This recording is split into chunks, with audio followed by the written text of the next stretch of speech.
what does China think about all this? I'm joined now by Minister Ma Hui of the Chinese Embassy in London. Thank you for joining us. So the accusation is that you've not been honest or open about what was happening in the early stages of the epidemic in Wuhan.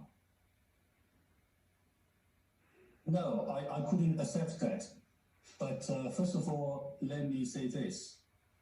Our thoughts are with those who lost their loved ones, and also those people who are infected with the virus, perhaps including the Prime Minister. The Chinese government has been very open, transparent, and responsible in sharing the information with the world, including with the United States and many other countries.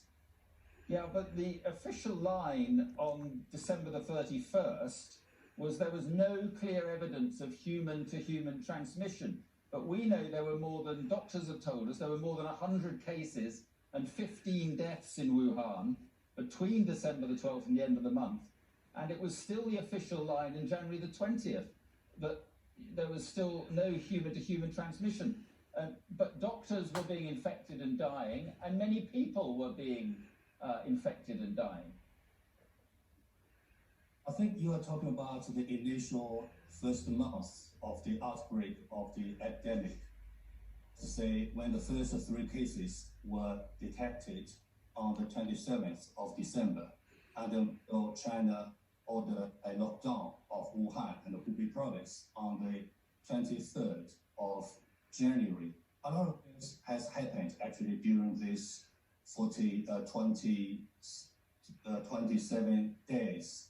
And this is a new virus, and we were working very hard to find out what was the virus, because originally the Dr. Zhang Jixian, reported on the 27th of December that 3 cases of pneumonia with unknown causes was spotted. So she reported to the authorities, health authorities, local governments, and local health commission, and National Health Commission and the CDC of China were working very hard to identify this. What is this virus? So initially, they said there was limited evidence of human-to-human transmission. But when the very senior expert group from the National Health Commission was sent to Wuhan, led by perhaps the most well-known Chinese respiratory and expert, Dr. Zhou Nanshan, and then it decided that it carries human-to-human transmission. But Minister Ma, you're a doctor, Li Wenliang, who later died from the virus, sent out a warning on the WhatsApp group on December the 30th. 4 days later, he was arrested and accused of making false statements. But he was right. Why did you arrest him and accuse him of making false statements? He turned out to be right. I'm a little bit surprised that people come back again and again on the case of Dr. Li Wenliang. Let me say this. Dr. Li Wenliang was not a whistleblower. As I mentioned earlier, Dr. Zhang Jixian, a doctor of the ICU, director of ICU of the Wuhan Hospital of Chinese and Western medicine, first reported the cases and reported to the Chinese government, both locally and the national government, and the local health commissions and the central government acted upon her advice, her report, and the government sprang into action. With regard to Dr. Li Wenliang, first of all, he was an eye doctor. He was not a respiratory doctor. He was not an epidemiologist. He only he was sharing information on a WeChat group. Yes, but he was saying that there was infection. Doctors were getting infected.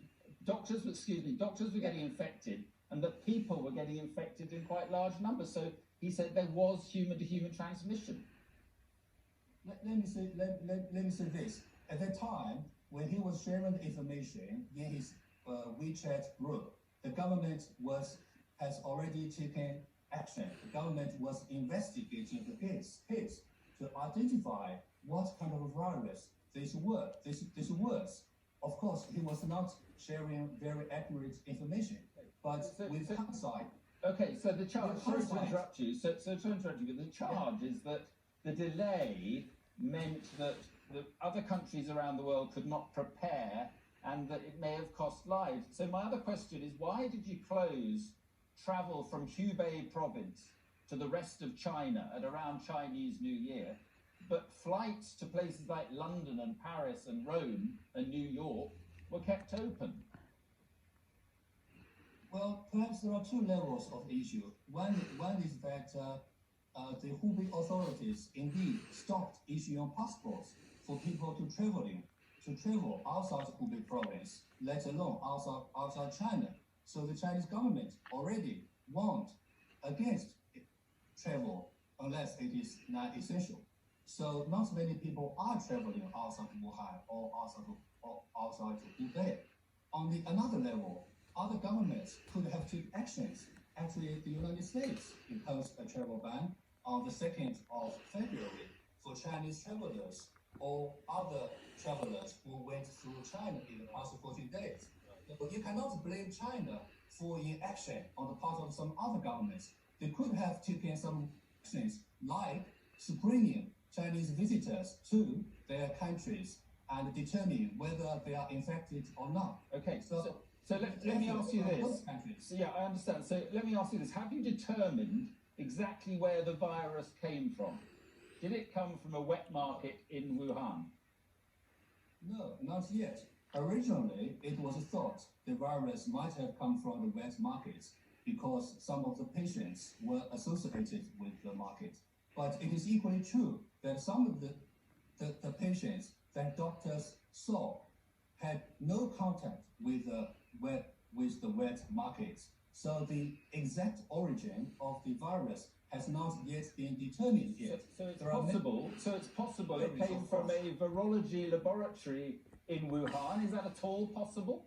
That's been mentioned. Not possible. No, I mean, of course, the origin of the virus should be determined by scientists and experts and doctors. So we should leave this issue to the doctors, to the scientists. But overall, But is many it possible? scientists- Sorry to interrupt you. Is it possible it came from a virology laboratory in Wuhan? You let me finish. If you ask a question, I'll give you your answer. Yeah.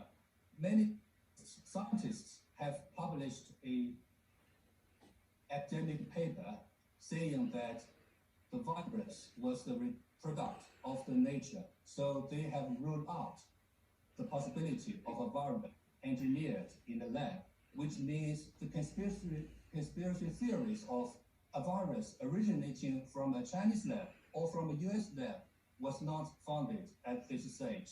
So we better leave this important issue to the science.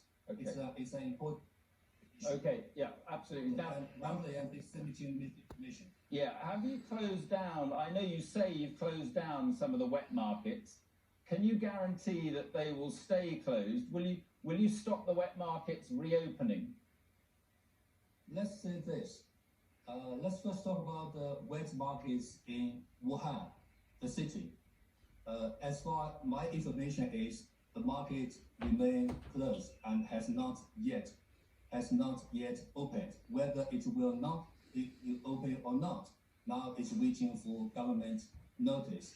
But I can also share you with the information that the Chinese parliament has adopted a decision to ban illegal wildlife trade and also the consumption of the meat of wild animals.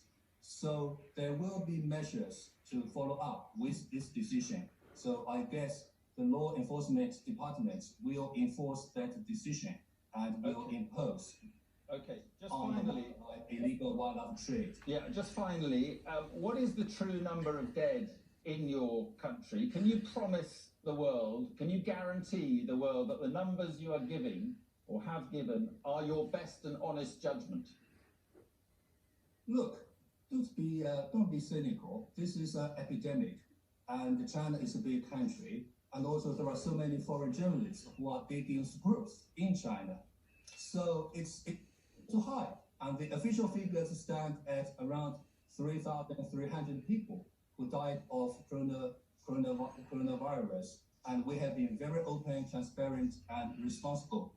Those who say China lied or China gave a wrong figure, they didn't produce any evidence. And the joint missions to China commented that the figures, statistics from the Chinese side are credible. So better rely on the expert advice of the WHO rather than some people making up the figures. Okay, and of course, Ma Hui, I'm sorry. at this very important time, we need to work together. Solidarity is important rather than blaming or spreading disinformation. Okay, Minister Ma Hui, we appreciate your time and we wish all the best to the people of China. Thank you very much.